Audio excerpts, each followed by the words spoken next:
Jesus, vamos começar nosso estudo bíblico, vamos orar. O pessoal vai chegando, mas compromisso com o horário, não é isso? Ore por nós, hein, Marcelo? Senhor Deus, Pai, agradecemos por mais essa oportunidade, Senhor, de estarmos aqui reunidos para que possamos aprender. Amém, Pai. Senhor Deus, que não seja de uma palavra humana, que o Espírito Santo possa usar Amém. o pastor nessa noite, Senhor, para que os nossos ouvidos estejam abertos, os nossos entendimentos sejam tocados pela palavra que será pregada nessa noite, Senhor. Senhor, em nome de Jesus, usa-nos como o Senhor quiser, que possamos sair daqui cheio do Teu Espírito, cheio da Tua palavra, com o entendimento que o Senhor tem para nos ensinar referente à Tua palavra. Amém. Amém. Apocalipse capítulo 2, a partir do versículo 18. Vocês podem abrir, por gentileza, Apocalipse capítulo 2, versículo 18. Hoje nós iremos até o versículo 29, se Deus assim permitir, na quarta igreja do Apocalipse. Nós vimos já Éfeso, Esmirna, Pérgamo, hoje Tiatira, faltará Sardes também, Filadélfia e Laodiceia, né? Para a gente encerrar as questões das igrejas, mas nós iremos por todo o livro de Apocalipse. Nós iremos até o versículo 21 do capítulo 22, ok?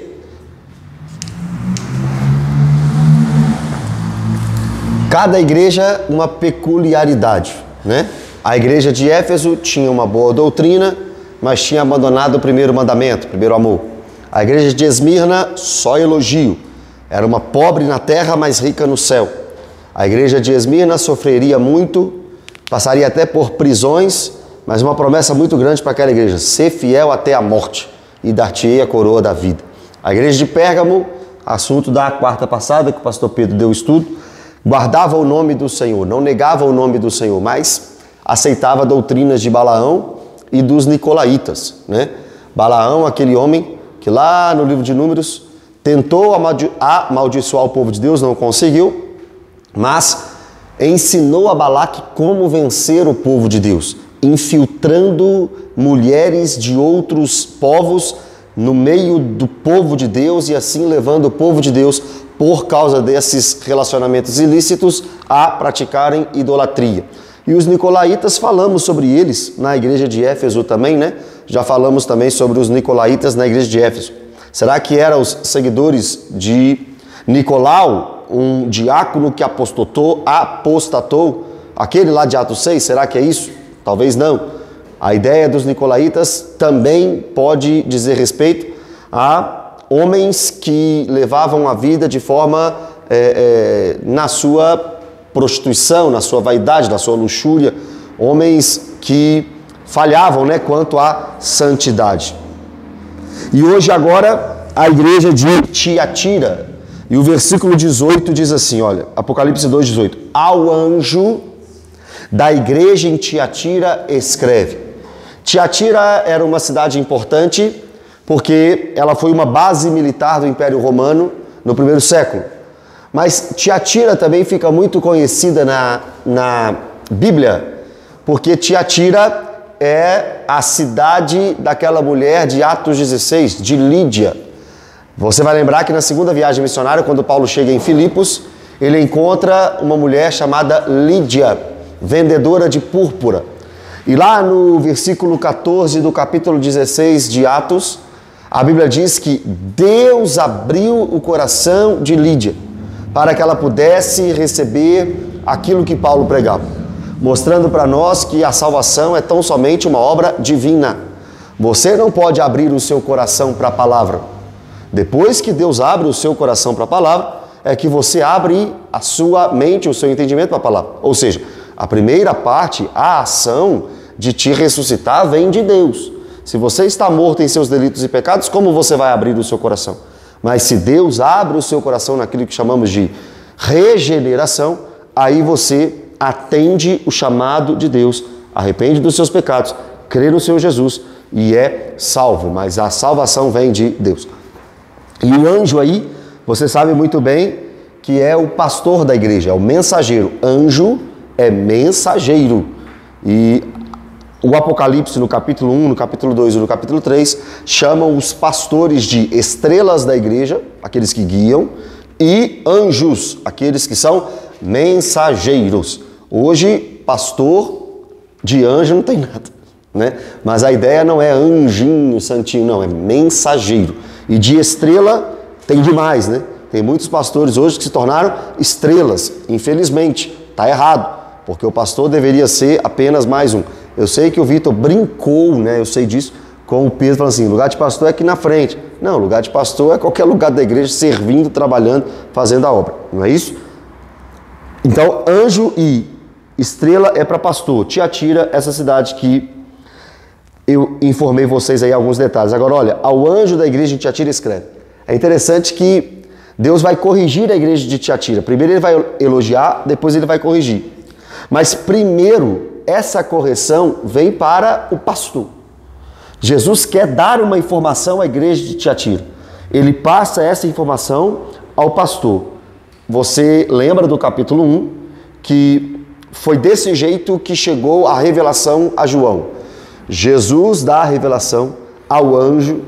O anjo vai à ilha de Patmos, é desse jeito. Nós cremos no que está escrito na Bíblia. E lá na ilha de Patmos, o anjo passa a João, para João escrever a carta, para que aquela carta fosse enviada ao pastor da igreja, para que o pastor da igreja pudesse ler para os membros. É assim que a revelação do Apocalipse aconteceu. Então, ao anjo da igreja em Tiatira escreve: estas coisas diz o Filho de Deus. Olha isso, é o pastor que vai pregar. É o anjo que enviou. É João que escreveu. Mas as palavras não são do pastor, as palavras não são dos anjos. Tem um telefone tocando aqui. É o seu mesmo. As palavras não são do pastor, as palavras não são do anjo, as palavras não são de João. Essas palavras são do Senhor Jesus. O texto diz: estas coisas diz o Filho de Deus, que tem, olha as características do Filho de Deus, que tem os olhos como chama de fogo. Essa expressão no Apocalipse, chama de fogo, dá a ideia do fogo que limpa e tira toda a impureza. No primeiro século e ainda hoje, as pessoas que trabalham com ouro, elas usam o fogo para purificar o ouro. Então a ideia de um fogo que purifica é a ideia daquele que sonda, aquele que vê tudo, aquele que sabe de tudo, aquele que penetra o mais íntimo. O fogo tem o papel de purificador. Então aquele que é o Filho de Deus também é o responsável por purificar o povo e sondar todo o povo. E os seus pés semelhante ao bronze polido. Este bronze era usado no altar de sacrifício. E a ideia aqui talvez seja aquele que julga todas as coisas. Olha para você ver que interessante. A literatura apocalíptica, e fizemos um estudo aqui, somente sobre a introdução ao Apocalipse, e falamos sobre a literatura apocalíptica. Ela é carregada de simbologia, mas uma simbologia que demonstra realidade. Fugimos daquela ideia da leitura do Apocalipse como idealista, né? Ou seja, vamos ler o Apocalipse e apenas pegar ali o sentido do texto e tentar aplicar à nossa vida. Não é assim que se faz a leitura do Apocalipse.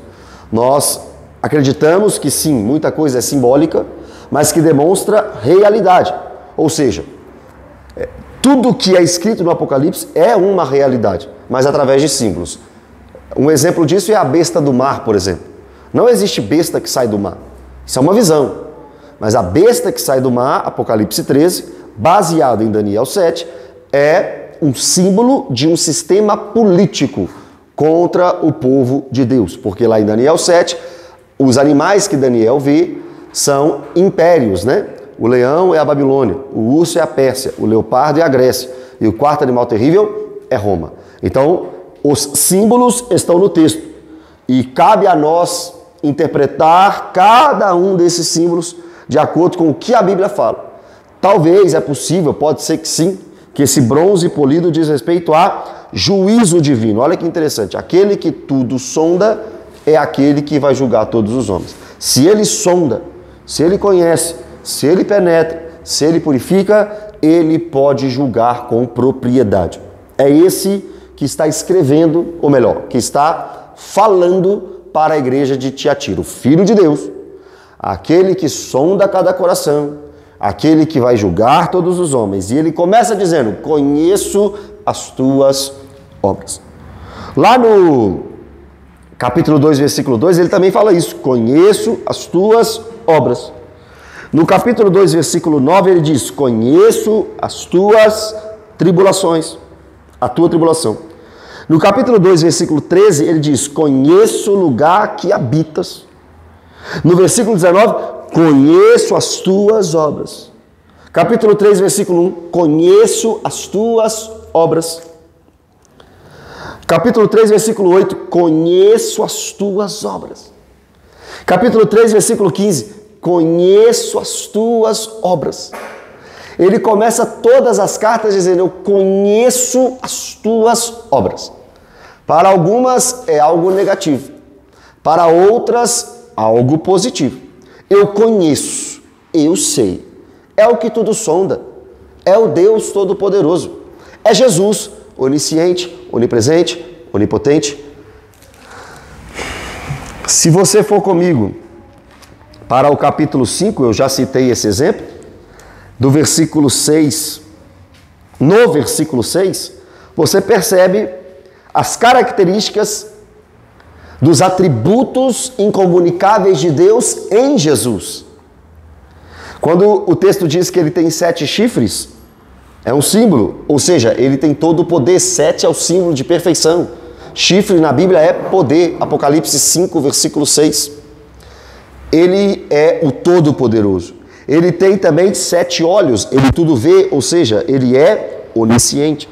E ele também tem os 7 Espíritos de Deus enviados por toda a terra, ou seja, ele é onipresente. Jesus é Deus, o Filho de Deus, aquele que sonda todas as coisas, aquele que julga todos os homens, diz, conheço as tuas obras. Pode voltar para o capítulo 2, versículo 19. Conheço as tuas obras. Quais obras? Olha para você ver, irmãos, essa igreja vai entrar num problema terrível, pesadíssimo, triste. Só que antes de Jesus exortar ao erro, ou erro, melhor dizendo, ele vai mostrar que aquela igreja não era de toda ruim. A gente pode estar crescendo em algumas coisas, mas não está bem. O maior engano é achar que porque tem coisas boas, nós estamos bem. Daqui a pouco Jesus vai corrigir um erro gravíssimo daquela igreja. Mas aquela igreja estava crescendo. Conheço as tuas obras, o teu amor, crescia no amor. A tua fé, o teu serviço e a tua perseverança. E como é que eu sei que crescia? O texto diz, e as tuas últimas obras mais numerosas que as primeiras.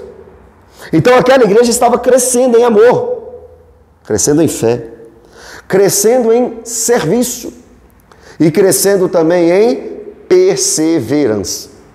Como é que uma igreja que cresce em amor, em serviço, em fé e em perseverança pode ser criticada por Deus? Pastor, mas não está crescendo? Está crescendo. Isso não é um sinal de que Jesus está se agradando de nós? Não.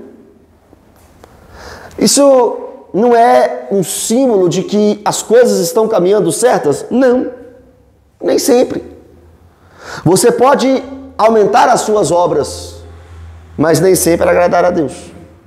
Você pode não estar estagnado, mas nem sempre agradando a Deus. Essa questão de número e essa questão de crescer é muito diferente se olhado pela ótica humana e a ótica divina. Parece que hoje nós temos uma numerolatria. Idolatramos números. Quantas pessoas tem sua igreja? Eu, nas rodas de conversas que eu sento, a primeira coisa que as pessoas perguntam é quantos membros tem sua igreja? Quantos metros quadrados tem sua igreja? Quantas pessoas... Você está entendendo? Não quer dizer muita coisa. Porque você pode batizar uma pessoa, pode batizar 1000, pode converter uma, pode converter 1000. Qual é a qualidade disso? Qual é o sustento disso? Qual é realmente a realidade disso? A realidade disso. Cresceu na fé, cresceu no amor, cresceu no serviço. Era uma igreja com muito serviço. O que é serviço? Trabalho, ministério. Era uma igreja com muito ministério, mas Deus está falando, vocês cresceram. Tem mais ministérios hoje do que no começo. E a sua perseverança, olha que coisa boa. Não era uma igreja que parava por qualquer coisa. Não, era uma igreja que prosseguia. Só que o versículo 20 escancara a verdadeira Tiatira. A verdadeira igreja agora, no 19 é o que sai no Instagram da igreja. No 20 não sai no Instagram da igreja. O 19 é o que as pessoas falam. O 20 é o que ninguém fala, mas Jesus fala. Quando perguntam assim, como é que está a Lagoinha Mangabeiras? Perguntam para mim, eu falo, você está igual a igreja de Laodiceia. Cheio de pecador lá, miserável, pobre, cego e nu. Só que eu fico vendo outros pastores falando das igrejas dele, parece que a igreja está no céu. A igreja está linda, a igreja está maravilhosa, a igreja está muito boa. Não está não. Não está não, porque está cheio de gente pecador, errante, falho. Se eu contar aqui os problemas da igreja, a gente vai ficar aqui até semana que vem. Parece que as igrejas aí estão perfeitas, não estão. Olha o 20, é aquilo que não sai no direct, não sai no story, não sai no feed, não sai nada. Ó. Tenho, porém, contra ti. Se ele sondou, ele achou. Lembra do salmista Davi? Sonda, meu Deus, conhece o meu coração. Prova e conhece os meus pensamentos. Vê se há em mim algum caminho mau e guia-me pelo caminho eterno. Será que você tem coragem nessa noite de pedir a Deus para sondar o seu coração? Porque a gente não seria ver se há em mim algum caminho mau, quando o Senhor achar algum caminho mau, com certeza o Senhor vai achar algum caminho mau. Davi ainda disse, vê se há em mim algum caminho mau. Mas você conhece o seu coração e Deus conhece mais ainda. Imagina se Deus sondasse a sua vida hoje e os seus pensamentos, as suas intenções. O que ele acharia? Só coisa boa, pastor. Então já vamos colocar uma auréola em você, uma asa e mandar você subir. Mas não. Ele vai achar muita coisa errada. Ele vai achar situações egoístas, vaidosas, soberbas, prepotentes.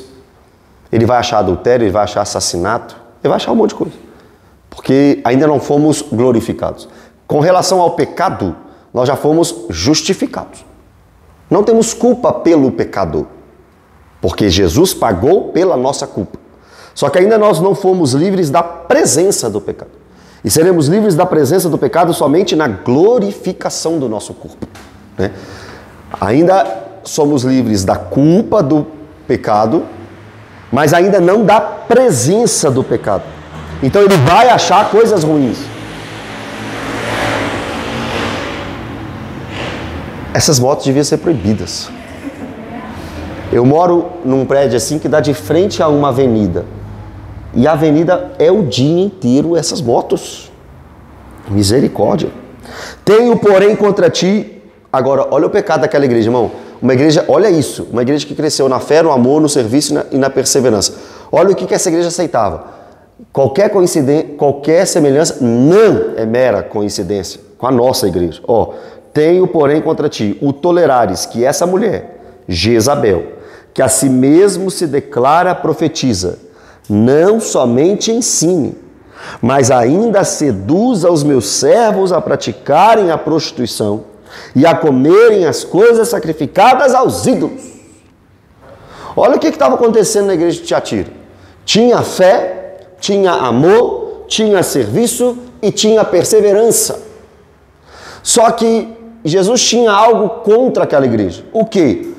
Aceitava falsa profetisa. Não adianta ter só fé e amor e perseverança. A igreja é chamada para não aceitar falsos profetas. Mas ela não morreu lá no livro de Samuel? Não, essa aqui não. Eu vou falar isso aqui agora. Na verdade foi o primeiro livro dos reis, né? Primeiro e segundo livro dos reis. Mas essa não é Jezabel de Acabe. Não, é outra mulher. Na verdade, a Jezabel de Acabe viveu nos dias de Elias. E Elias viveu 900 anos antes do nosso Senhor Jesus Cristo. E aqui a Bíblia, se a data estiver correta da interpretação, é quase no final do primeiro século depois de Cristo. Então nós estamos falando de 1000 anos depois. Qual é a explicação para o nome Jezabel? Ou, de fato, o nome dela era Jezabel, tratando da literalidade do texto, ou uma mulher que assemelhava com Jezabel, era tão ruim quanto Jezabel. Não dá para saber, o texto não diz. Então pode ser que seja uma mulher que chamava Jezabel, com o nome também de falsa com as características de falsa profetisa, ou era uma mulher tão má que parecia Jezabel. Se o nome for literal Jezabel, meu Deus, não dá para pôr esse nome, né? Que nome amaldiçoado. Jezabel de Acabe, Jezabel de falsa profetisa, mas o certo era uma falsa profetisa. E esta falsa profetisa era falsa, mas ela ensinava na igreja. Ela ensinava, ela tinha o púlpito da igreja. Ela influenciava os membros da igreja. Ela passava a sua doutrina para a igreja. E depois disso, depois de ensinar, ela também seduzia os crentes da igreja a participarem de prostituição e de mesa de coisas sacrificadas a ídolo. O que isso significa? Por exemplo, no primeiro século era comum rotas de navegantes, cidades nestas rotas terem acordos comerciais em mesa de ídolos e também em relações sexuais ilícitas. Então, os comerciantes que viajavam pelas cidades faziam acordos comerciais e idólatras em mesas de ídolos e em relações sexuais ilícitas. O que essa mulher fazia era levar homens de dentro da igreja a participarem destas coisas. Mas não era só isso, ela também ensinava na igreja. O que ela ensinava na igreja? Falsa doutrina? Com certeza. Mas ela também poderia ensinar verdadeira doutrina. Mas era falsa. Lembra de Mateus capítulo 7? Em teu nome curamos. Não eram falsas curas. Em teu nome profetizamos. Não eram falsas profecias. Curamos e expulsamos demônios. Irmão, a pessoa pode expulsar demônio e não ser crente de verdade. A pessoa pode ensinar e não ser crente de verdade. Quantas pessoas nós temos aí, hoje em dia, falsos profetas? Pessoas que vivem do subjetivo. Pessoas que chutam tanto que uma hora acerta. Essas são as profecias de hoje. É difícil a gente ver alguém assim como um profeta de Deus mesmo, falando coisa da vida da pessoa, do passado da pessoa ali. Mas é meio vago assim, né? Hoje as profecias assim, daqui 3 meses sua vida vai mudar. Daqui 6 meses sua vida vai mudar. Eu estou vendo uma chave ali, eu estou vendo uma porta aqui, e só coisa boa também. E hoje só profetiza coisa boa. Não tem um conferencista nas conferências que eu estou participando aí, virando pastor, você está roubando da igreja. Não aparece isso. Você está em adultério. Você está mentindo para a igreja. Não aparece isso. Hoje não tem mais isso. Por que não tem? Canso de falar. Porque esses conferencistas aí, eles vivem disso. Então eles precisam estar na conferência do ano que vem. Se ele desagradar na mensagem, como é que ele volta no ano que vem? Não tem como voltar no ano que vem. São pregadores de agenda. Pregadores que pregam por agenda. Pregadores que não têm compromisso com a palavra de Deus. E são tratados como ícones no nosso meio. São tratados como grandes mestres e profetas. Outro dia eu vi um profeta, um falso profeta, 2 falsos profetas diferentes. Um, parece que vocês gostam aí. O outro eu tenho certeza que vocês não gostam. Fala o nome, não, depois eu falo. Escuta. Um tá assim, você chama Mateus? Não. Sua família tem algum Mateus? Não. Então abre em Mateus capítulo 1, versículo 25. É a profecia do camarada. Tá olhando para um cara, você chama Mateus? Não. Já errou. Seu nome, você tem algum parente chamado Mateus? Não, errou de novo. Aí a desculpa então abre Mateus capítulo 1, versículo 25, deixou o cara abrindo lá e foi para outro, profetizar para outro. Aí outro dia eu vi aqui em Belo Horizonte também um assim, você canta? Não. Prega? Também não. Mas vai cantar e vai pregar, Deus está me mostrando, um violão, é assim as profecias. Olha como é que se tornou profecia hoje. E aqui é um perigo, porque é uma falsa profetisa. No estilo, no mínimo, de Jezabel. Ensinava na igreja, tinha púlpito, tinha liderança, as pessoas aceitavam ela, e ela ainda fazia homens da igreja se prostituírem e idolatrarem. Um perigo. Agora, o que Deus faz com uma mulher dessa? 21, duas coisas ele faz. Duas coisas Deus faz. Olha a primeira e olha a segunda. A primeira, dei-lhe tempo para que se arrependesse. A camisa do irmão ali, 70 vezes 7. Isso para nós. Deus, eu acho que perdoa 1 milhão vezes 70. Irmão, ainda bem que Deus não tem o pavio curto que a gente tem. O estopim curto que a gente tanto tem. Uma das características do nosso Deus é que ele é longânimo. Ou seja, ele é tardio em ira. Pastor, por que Deus não acaba com os falsos profetas da nossa geração?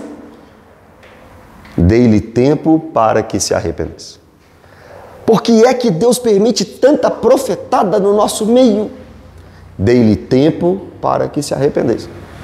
Por que Deus não manda uma bomba na casa desse camarada de madrugada? Resolve nossos problemas. Dei-lhe tempo para que arrependesse. Lá em Gênesis, só um parênteses aqui, lá em Gênesis, a Bíblia me mostra, se eu não me engano é o capítulo 14, a Bíblia me mostra o porquê os israelitas precisaram ficar 400 anos no Egito. Por que eles ficaram 400 anos no Egito? E sem contar os 40, do deserto. 400 anos, para ser mais preciso, 430 anos no Egito. Por quê? A Bíblia diz, porque estava completando a medida de iniquidade dos cananitas. O que é isso?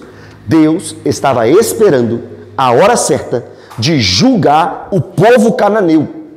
E Deus usaria a nação de Israel para chegar naquela terra e vencer a terra em guerras, em batalhas, para que aquele povo recebesse um juízo de Deus. Percebe isso? 400 anos de Deus tolerando o pecado dos cananeus. 400 anos de Deus tolerando aquele povo idólatra na terra que ele tinha prometido a Abraão. Agora, Deus está fazendo isso com a mulher falsa profetisa de Tiatira. Eu estou dando tempo para ela arrepender. Só que é o seguinte, irmão. Quanto mais o camarada está no erro, talvez mais cego ele fica. Mais cego ele fica. E ele só vai acumulando juízo para si. Tem pastores, tem líderes, tem pregadores falsos, errantes, que não se arrependem e estão acumulando juízo para si. Quanto mais tempo de vida Deus der para esses camaradas, mais juízo eles vão receber de Deus, se não se arrependerem.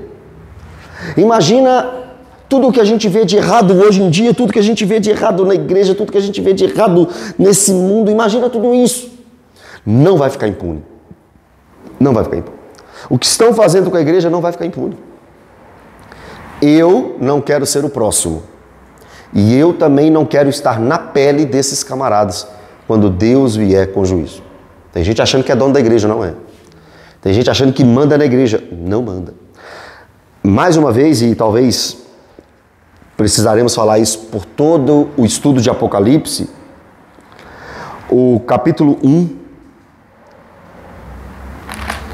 na verdade, o capítulo 2, no versículo 1, na igreja de Éfeso, Jesus disse: estas coisas diz aquele que conserva na mão direita as 7 estrelas e que anda no meio dos 7 candeeiros de ouro. Quem controla a igreja, quem governa a igreja, quem ordena, quem manda na igreja não é o pastor da igreja.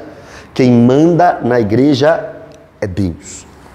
Já falei que hoje nós temos o nosso CNPJ aqui.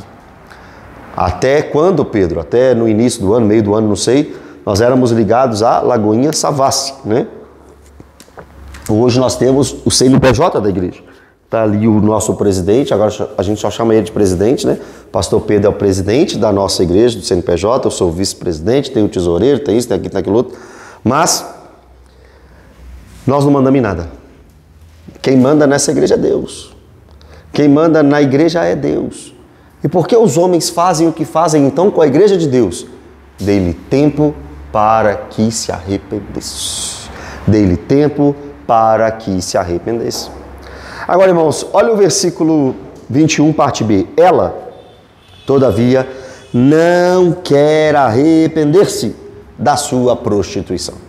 Ela não quer se arrepender da sua prostituição. Então é deliberadamente no pecado. É uma mulher que para ela não resta sacrifício. Ela não quer arrepender. Pastor, mas quem dá o arrependimento? Já falamos sobre isso, é Deus. Isso é um texto assim até difícil, né, de se compreender, mas não dá para negar texto. Não dá para negar texto por causa de linha teológica. Não, o texto é soberano. Está escrito, está escrito.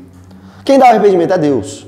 Atos 11, 18, Romanos 2, 4, 2 Timóteo 2, 25, Atos 5, 31. Quem dá o arrependimento é Deus. Mas nesse texto ele está dizendo, eu dei tempo para ela arrepender. Ela não quer. E aí? Como é que a gente faz? Não faz nada, está escrito, está escrito. Agora, olha o 22. Já que ela não quer arrepender, olha o 22.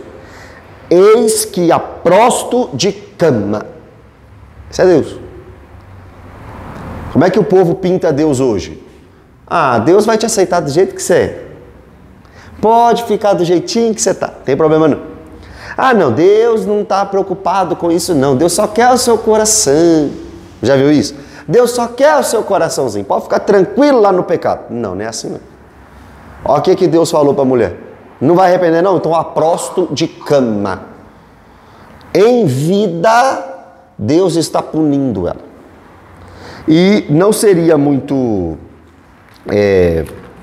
não seria uma novidade muito grande para nós isso não, porque eu não sei se você lembra, mas em 2 Samuel 28 e 29, Deus deu à casa de Joabe uma lepra, né? Deus matou Nabal em 1 Samuel 25. Em 2 Samuel, por tocar na arca, Uzá morre, de forma indevida, Uzá morre, né? Lá em 2 Crônicas, capítulo 21, só a título de curiosidade isso aqui. Deus manda doença para Jeorão. Olha isso. Lá em 1 Reis, capítulo 22, a Bíblia mostra uma flecha acertando certinho a única parte da armadura de Acabe que estava aberta. É Deus mandando juízo para os homens. E ele faz isso. E para o Novo Testamento, não, pastor, só falou de Antigo Testamento. Não, primeiro que eu acabei de ler um texto do Novo Testamento, Apocalipse 2. E segundo que Ananias e Safira Deus matou, em Atos capítulo 5. Nova aliança. Em Atos capítulo 12, Deus matou Herodes por ter recebido glória para si. Então, considerai Romanos 11, já estudamos Romanos aqui, versículo por versículo. Considerai a bondade de Deus, mas também a severidade de Deus. A Bíblia diz que Deus é amor, mas a Bíblia também diz que Deus é fogo consumidor. Então, esse texto nos mostra a soberania de Deus. E não é coitada dessa mulher, Deus é injusto. Não, essa mulher merece isso muito mais. Todos nós aqui merecemos muita coisa de ruim. Não acontece porque estamos guardados pela graça. Iremos para o céu não por mérito, mas pela graça. O que você merece? O quinto dos infernos. E bem lançado lá, para nunca mais sair. É isso que você merece. Mas você não irá para lá pela graça. Então, quando Deus derrama juízo, Ele só está dando aquilo que as pessoas merecem. Não é injustiça de Deus. Ele só está dando aquilo que as pessoas merecem. Agora, quando Ele te leva para o céu, aí Ele está tendo misericórdia. Misericórdia é não dar a alguém aquilo que alguém merece. Isso é misericórdia. Quando Deus trata com juízo, com justiça, Ele te dá o que você merece. Agora, quando Ele te trata com misericórdia, Ele não te dá aquilo que você merece. Agora, e os seguidores dela? Já que Deus vai prostrá-la de cama, Está no texto. Jesus Cristo. Agora, e os que seguem ela? Também.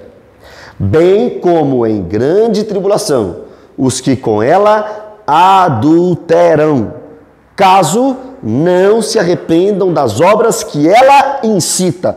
Matarei os seus filhos. Jesus está falando, se não arrepender, eu vou matar todo mundo que segue essa mulher. Pastor, esse não é o Jesus que me ensinaram, não. Pois é, bem-vindo ao Jesus da Bíblia. Pastor, eu não quero esse Jesus aí, não. Tem problema nenhum. A porta ali você pode caçar outra religião. Aqui é o Jesus da Bíblia. E o Jesus da Bíblia julga, o Jesus da Bíblia mata, o Jesus da Bíblia ama, o Jesus da Bíblia perdoa, o Jesus da Bíblia lança no inferno. Mateus 10, 28. Não temas aquele que pode fazer perecer o corpo, matar o corpo. Tema antes aquele que pode fazer perecer tanto a alma como o corpo no Guiena, no inferno. Esse é o nosso Deus, entendeu? Então, para mim não há susto aqui, só um Deus justo e irado contra o pecado. Esse é o Deus que eu sirvo. É um Deus correto, santo, que não pode ter contato com o pecado. E se o pecado do pecador não for pago em Cristo, será pago nele mesmo. Esse é o inferno. É o pecador pagando pelos seus erros. E as pessoas no céu é porque receberam o sacrifício de Jesus. Jesus morreu numa cruz para todo aquele que nele crê não pereça, mas tenha a vida eterna. Quem não crê já está condenado, porque não crê no Filho unigênito do Pai. Não é isso? Então, se não arrepender, Jesus vai matar. Agora, olha isso. Para servir de exemplo. E todas as igrejas conhecerão que eu sou aquele que sonda mentes e corações, e vos darei a cada um segundo as vossas obras. Para que ele vai fazer isso? Para que todas as outras igrejas vejam que ele sonda mentes e corações. Lembra que eu estou falando que ele é o Deus que sonda? Para que ele faz isso? Para que todas as igrejas saibam que ele é o que sonda mentes e corações. Imagina Deus fazendo algo para servir de exemplo. E é verdade. 1 Coríntios capítulo 10 mostra que todos os erros que os israelitas cometeram lá no deserto deveria servir para nós de exemplo. Irmão, quando a gente vê falso profeta, quando a gente vê a igreja desvirtuando, quando a gente vê erros na liderança, erros nos membros, isso tudo tinha que servir para nós de exemplo. Você deveria ter temor quando encontrar uma situação dessa. Meu Deus, eu não posso ir por esse lado. Quantas pessoas começaram bem e foram se vendendo a mensagem, vendendo a pregação, foram se sujando, foram aceitando o sistema corrompido, foram abraçando tudo isso. A gente olha para isso e a gente tem que pensar, meu Deus, eu não posso ser o próximo. Que Deus me livre de ser o próximo. Cada queda deveria gerar em nós temor. Quantos pastores roubando de igreja? Quantos pastores adulterando? Quantos pastores vivendo uma vida de mentira? Quantos pastores ostentando, pegando dinheiro da igreja e vivendo vidas de luxo? Isso deveria ser para nós um desespero. Senhor, não deixa o seu próximo. Não deixa eu cair. Não deixa eu falhar. Porque eu sei do que o Senhor é capaz de fazer na vida dessas pessoas. Matarei os seus filhos, e etc, etc, etc. Agora, irmãos, tinha crente lá ainda. Ainda tinha crente. Do 24 para frente é para crente. Olha isso, irmãos. A gente poderia falar assim, Deus, fecha a igreja de Tiatira. Deus, fecha a igreja de Tiatira. Mas não dava para fechar a igreja de Tiatira, porque no meio dessa bagunça toda, tinha crente. A gente não fica assim, meu Deus do céu, olha o que está virando aquela igreja.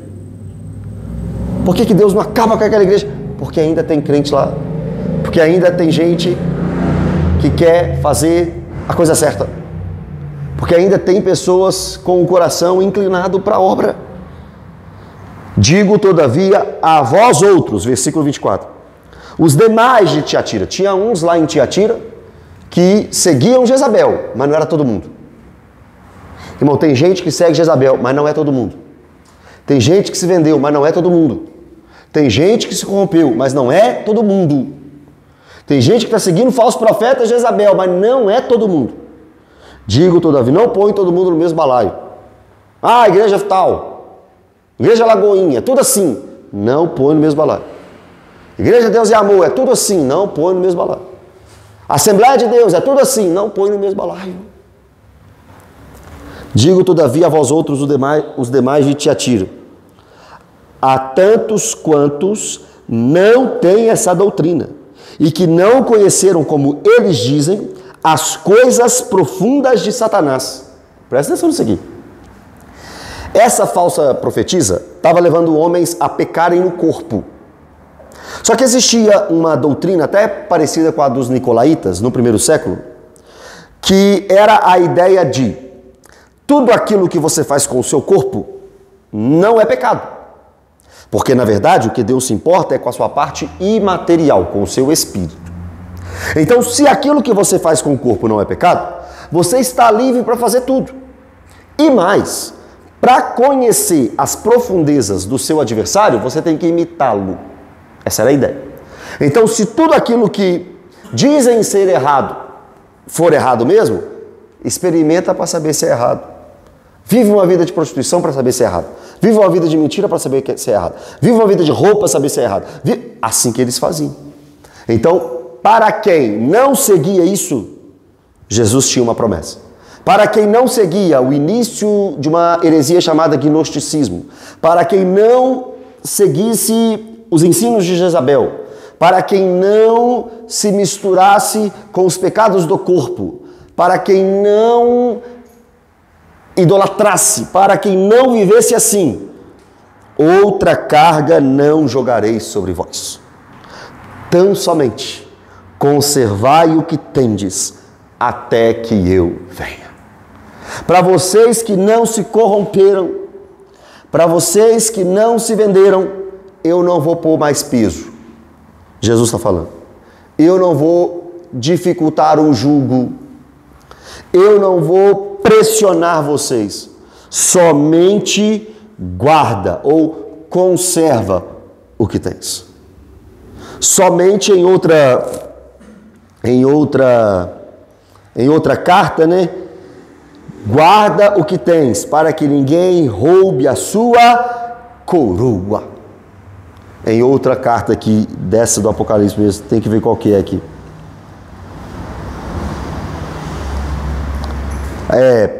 A de Filadélfia. No capítulo 3, versículo 11. Venho sem demora, conserva o que tens, para que ninguém tome a tua coroa.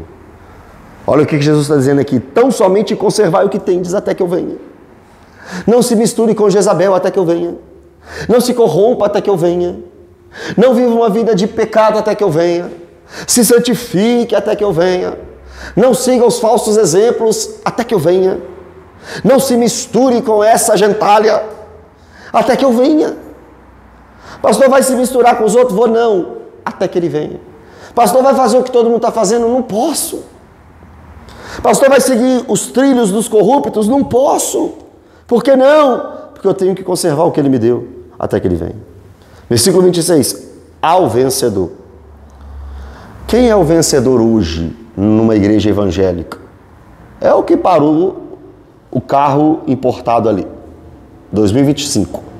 Modelo 2025. É vencedor. É o que ganha 100 mil reais por mês. É o vencedor hoje. Já viu os testemunhos na igreja? Irmão, olha como é que é testemunho nos programas de televisão. Estava desempregado, agora Deus me deu 3 empresas. Aí outro testemunho. Estava desempregado, agora Deus me deu uma mansão. Eu sou fulano. Eu sou fulano e a minha vida era assim, assim, assada, e agora eu estou muito próspero. Testemunho. Mas não tem um testemunho assim. Eu era um pecador desgraçado, agora eu estou arrependido. Esse é meu testemunho. Eu estava morto nos meus delitos e pecados e ele me deu vida. Eu estava no império das trevas, agora ele me transportou para o reino do Filho do seu amor. Olha que testemunho maravilhoso. Isso vende? Não. Isso dá like? Não. O povo quer ouvir isso? Não. Não quer ouvir isso. O que é vencedor, irmão, na Bíblia? Em todas essas coisas somos mais que vencedores. Já li aqui. Nudez, fome, perigo, espada. É o que passa por tudo isso e não nega o nome de Jesus. Esse é o vencedor. Ao vencedor que guardar até o fim as minhas obras. Esse é o vencedor. Não é o que conquista, é aquele que se preserva. Não é o que vence na terra, é aquele que tem o seu nome no céu. O que ele vai fazer? Ele vai reinar com Cristo. Nós sabemos muito bem, porque já estudamos aqui escatologia, né? E até precisando voltar aí na escatologia, porque tem muito tempo que a gente... Até que a gente estudou no seminário nosso no sábado aqui, né? E a gente estudou escatologia nesse estudo bíblico, quarta-feira, muito tempo atrás. As doutrinas da escatologia, da doutrina do fim. E você sabe muito bem que tem uma diferença escatológica. Alguns acreditam em um reino milenar de Cristo nessa terra, um reino literal. E outros compreendem que este reino de Apocalipse 20 é simbólico. O que é isso, pastor? Vai lá ler e você vai entender. Já estudamos isso aqui. É simbólico e que o reino que nos aguarda é um reino eterno, é o novo céu e a nova terra. Há essa diferença na teologia, né? O texto mostra aqui para nós reinando, pessoas vencedores reinando com Cristo. Olha só, eu lhe darei autoridade sobre as nações e com cetro de ferro as regerá. Esse cetro de ferro é prometido para Jesus em seu reino. Jesus irá instaurar o seu reino nessa terra.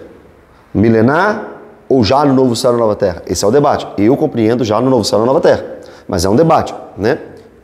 São pontos teológicos. Agora, esse cetro de ferro é prometido para ele, ou seja, o seu reino será completo, eterno, sério, invencível. E quando ele chegar com este reino invencível, quem vai reinar com ele? Nós iremos reinar com ele. Reduzirá a pedaços, como se fossem objetos de barro. Esse texto aqui está nos lembrando Daniel capítulo 2. Quem lembra do sonho da estátua de Nabucodonosor? Nabucodonosor tem um sonho com uma estátua, não é isso? E essa estátua é assim, a cabeça era de ouro, peito era de prata, cintura era de bronze, perna era de ferro e o pé era de ferro e barro. No sonho saía uma pedra de uma rocha, não cortada por mãos humanas. E aquela pedra tocava no pé da estátua e derrubava toda a estátua. Aquilo simboliza os reinos dessa terra, Babilônia, Pérsia, Grécia, Roma, e Roma dividida, enfraquecida. E a pedra não cortada por mãos humanas é o reino de Cristo vindo a essa terra, derrubando os demais reinos, e instaurando o seu reino. Então, quando Jesus fizer isso, os vencedores, os crentes genuínos, vencerão com ele e reinarão com ele. E ainda tem mais promessa para quem não se curva à falsa profetisa Jezabel. Olha lá. Assim também, como eu recebi de meu Pai, dar-lhe-ei ainda a estrela da manhã. Estrela da manhã. Você sabe o que é a estrela da manhã? É a estrela primeira. É aquela que mostra para você que um novo dia chegou. Essa é a estrela da manhã. Parece aqui que a ideia é mais conhecimento sobre Deus. Parece que aquilo que Jesus tem sobre o Pai, nós teremos. Parece que a ideia desse texto é mostrar que receberemos mais ainda sobre Deus na eternidade. E essa expressão estrela da manhã também é um pouco confundida. Mas é Cristo também, não? Sim, eu vou falar isso aqui agora. Essa estrela da manhã também é um pouco confundida, porque quando a Bíblia foi escrita em latim, lá em Isaías 14, nós temos essa mesma expressão, só que lá era hebraico, aqui é grego. Estrela da manhã, e lá foi traduzida como Lúcifer. Lúcifer. E para alguns teólogos, Isaías 14 está falando sobre a queda de Satanás. O texto, claramente e especificamente, fala sobre uma profecia contra o rei da Babilônia, né? Só que alguns entendem que ali tem alguns vestígios, algumas provas da queda de Satanás. Então, alguns entendem que Isaías 14 está falando de Satanás. Qual que é o problema disso? É que lá na Vulgata Latina, na Bíblia em latim, a expressão estrela da alva, estrela da manhã, foi traduzida como Lúcifer. E aí se pegou aí, né? Pegou no meio evangélico que Lúcifer é o nome de Satanás, mas nunca foi. Lúcifer não significa Satanás. Não. A expressão Lúcifer significa estrela da manhã. Significa estrela da alva.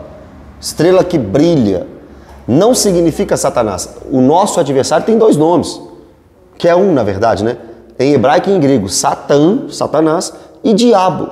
O nosso acusador. O adversário e o nosso acusador.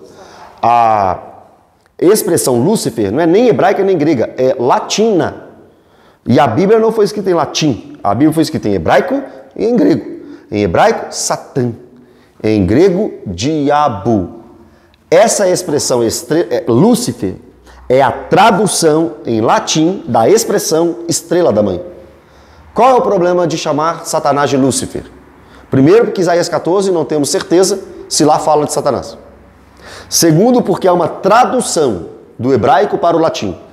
Terceiro, que Jesus também é chamado de estrela da manhã. Jesus também é chamado de Lúcifer. Olha isso, para você ter uma ideia. Então, Lúcifer não é o nome de Satanás. Lúcifer é uma expressão latina que significa estrela da manhã.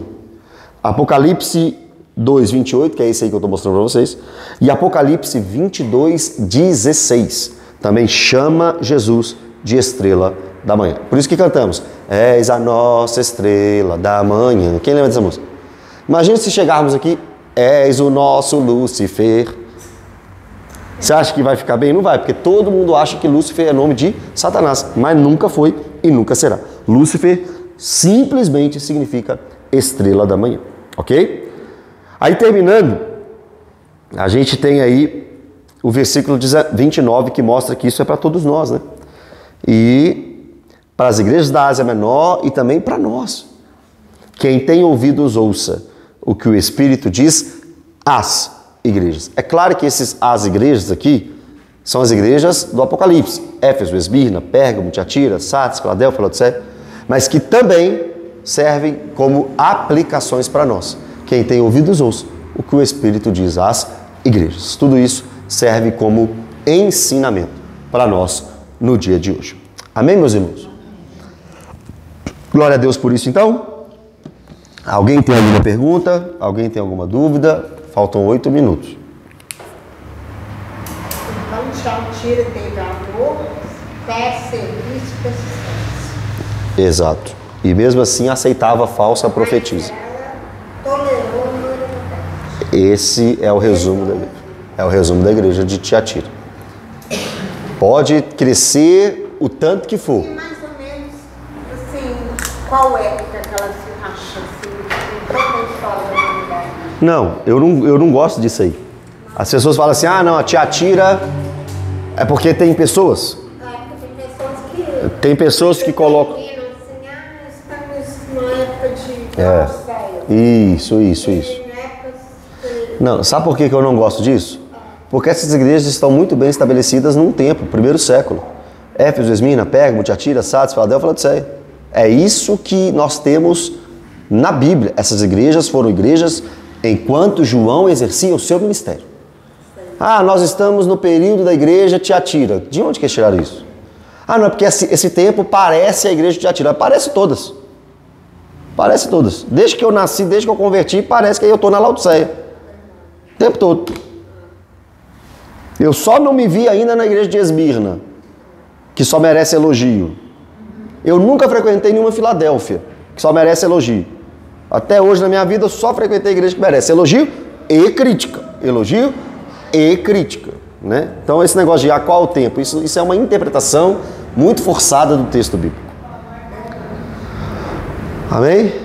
Alguém aqui frequenta a igreja que só merece elogio? Você? Você? Não. Curiosidade. Tá. O 21 aqui, então, coloca que o arrependimento também pode partir de mim, não só através do... Se você ficar nesse texto, parece que sim. Mas se você ler todo o texto bíblico, como eu citei aqui, por exemplo, Atos 11, 18, Romanos 2, 4, 2 Timóteo 2, 25, Atos 5, 31, todos esses textos, esses 4 versículos, mostram que o arrependimento vem de Deus. É Deus que te concede o arrependimento. Efésios 2 diz que você está morto nos seus delitos e pecados. Como é que você vai se arrepender morto? Você tem que saber que você está errado. E esse saber que você está errado vem de Deus. Você está entendendo? Eu estou lá morto nos meus delitos e pecados. Como é que eu vou arrepender? Eu não vou arrepender, eu vou continuar morto. Vou continuar vivendo no pecado. Alguma coisa tem que acontecer para eu acordar. Esse alguma coisa, na minha visão bíblica, chama regeneração. Quando você é regenerado, ou seja, quando Deus abre seus olhos, te faz nascer de novo. Aí você fala, ó, tô errado. Aí você arrepende. Se Deus não agir no seu coração, como é que você vai arrepender? Você entende? Agora, esse texto aí, realmente, ficando só nele, parece que é. Só que é o seguinte, nós é que arrependemos, não é Deus. Nós que arrependemos. Deus nos concede um arrependimento. Nós arrependemos. Mas isso tudo vem de Deus. Me lembrou até a situação também de Faraó no Egito. Teve um coração endurecido. Para liberar, mas só que aí Deus endureceu o coração dele e ele liberar. Só que essa questão aqui ficou bem individual para ela. Individual para ela, é. O Faraó também, é interessante saber, né? Notar que Deus endureceu o coração de Faraó. Só que em textos anteriores mostra que o coração dele já era endurecido. O coração dele era endurecido e Deus endureceu, ou seja, ele é um pecador. Então Deus entrega ele para esse pecado dele. Ele é um pecador, ele é mau. Então Deus usa a maldade de Faraó para os seus projetos. Ele faz isso. Ele usou até a maldade de Satanás no livro de Jó. Os critérios de Deus não são os nossos. E ele faz como lhe apraz mesmo, não tem jeito. Se, por exemplo, a gente já converteu, tudo bem, e a gente erra em algumas coisas, quem convence no erro é Deus que nos convence de novo, ou nós que temos que, quem arrepende? É Ele que nos convence para nós arrependermos, ou nós temos que erramos e arrependermos? Mas as duas coisas. Uma coisa não anula a outra, não. Você nasceu de novo, você converteu, você ama Jesus e etc. Ele te mostra o que você erra, o que você não erra, o que você acerta, o que você não acerta. A palavra dele te guia. Ah, eu sou crente, mas eu ainda falho nisso aqui. Tá, mas aí lendo a Bíblia que veio inspirada do Espírito Santo, eu sei que está errado. Quem te convenceu? O Espírito Santo te convenceu através de sua palavra. Sem dúvida, em todo o tempo. Em todo o tempo. O Espírito Santo nos guia a toda a verdade, né? Ele está em nós para nos guiar a toda a verdade. Amém? Vem para cá, minha irmã. Esther, vamos tirar a nossa foto, mandar para